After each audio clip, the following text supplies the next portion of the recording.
a crucial day in a story that's dominated Washington and engulfed the Trump White House for months.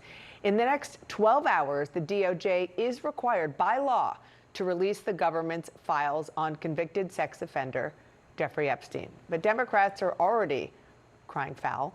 They claim that comments from the Deputy Attorney General, Todd Blanche, suggests they might not get everything that they are required to release. Watch this. I expect that we're going to release several 100,000 documents today, and those documents will come in all different forms, photographs and other materials associated with all of the investigations into Mr. Epstein. So I expect that we're going to release more documents over the next couple of weeks. So today, several 100,000, and then over the next couple of weeks, I expect several 100,000 more.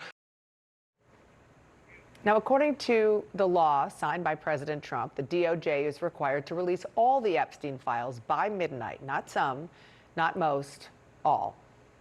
I'm joined by a terrific group of reporters here, including MJ Lee. MJ, you've been doing some outstanding work on these files, and particularly in talking to the most important people involved in this and the survivors.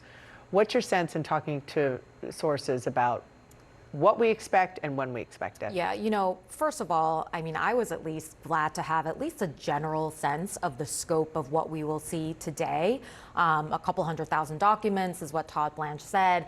Importantly, as you pointed out, this is, it appears, about to be sort of a rolling basis of additional files coming in the next couple of weeks. That is not what most of the survivors, at least that I have spoken to, would like to see. They want this Band-Aid off. They've been waiting for this moment for so many years. I think a good recap of just the massive amounts of information that we can potentially see and the kinds of information. I mean, the list is very, very long. We're talking about search warrants, FBI affidavits about those warrants, interviews with witnesses over the years, financial records, travel records, things from Ghislaine Maxwell's trial.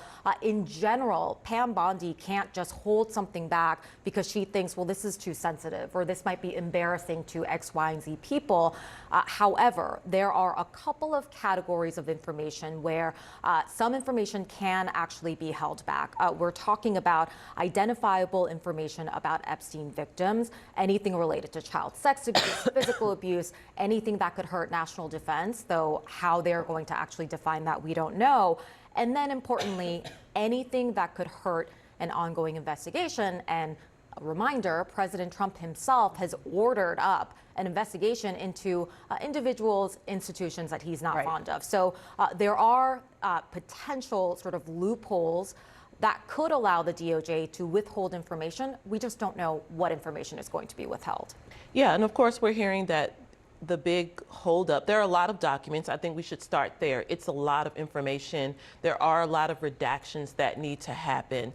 But I do think what's central to this is that the law requires all. And what I found so interesting about your reporting, MJ, is that the victims, that a lot of the lawmakers who are pushing for the release of these documents want to center, say, you know, all these, the leaks seem, you know, we don't like that it's trickling out, it doesn't have context. Some of the information that the House committee has released, they feel that it doesn't have context. They feel that it's being politicized somewhat, at least the perception of it has been politicized. So they're saying that's what we've been waiting for, is all of it to come out so that it can all kind of be done and be over with and we can get to the next steps. So it sounds like a lot of people might not be happy at the end of the day.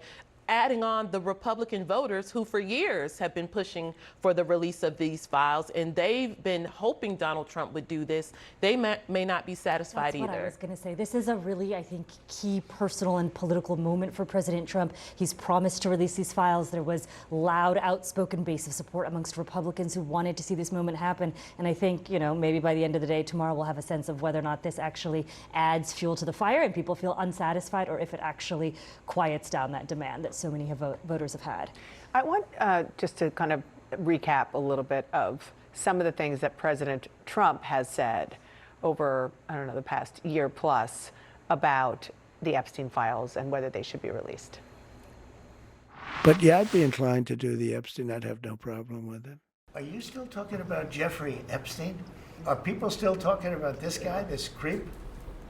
That is unbelievable. I can't believe you're asking a question on Epstein at a time like this where we're having some of the greatest success. You got a lot of people that could be mentioned in those files that don't deserve to be, people, because he knew everybody in Palm Beach. I don't know anything about that, but I have said to Pam and everybody else, give them everything you can give them, because it's a Democrat hoax. It's just a hoax. So, you have sort of that perspective from the president, which is really part of the reason why it's taken so long. But I want to now turn to what you referred to, Tia, which is the reporting that you and Annie Grayer have done about the victims and the survivors, I should call them, the survivors, and how they have sort of seen the drip, drip, drip of what the House Democrats have been doing in the lead up to what is supposed to happen by law today. Yeah, this entire lead up has been incredibly challenging and stressful for many of the survivors that I've spoken with, for all the reasons that I think we can understand.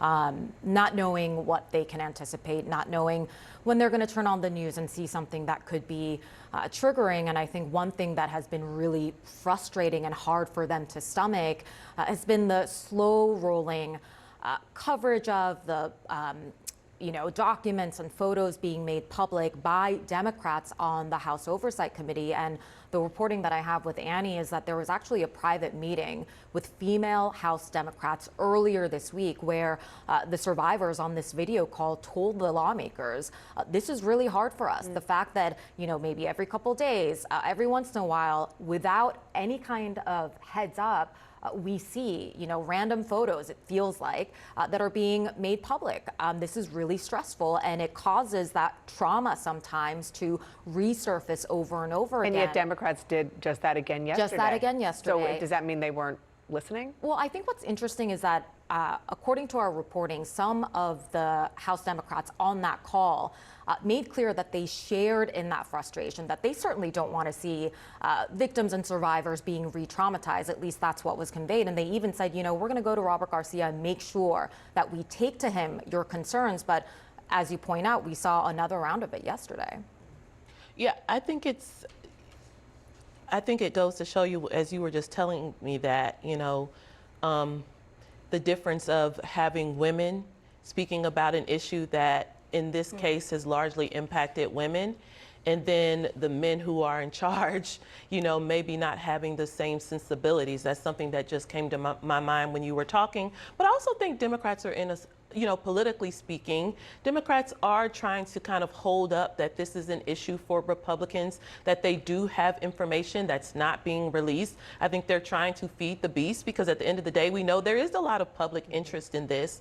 So I think Democrats are trying to walk the fine line, but perhaps maybe the impact on the victims who, again, even with redactions, if you're a survivor, that's your picture, even if there's a square box over your face, it's you. And before we go to break, I just want to put up I said that the Democrats are pushing and reminding the administration of what the actual law says.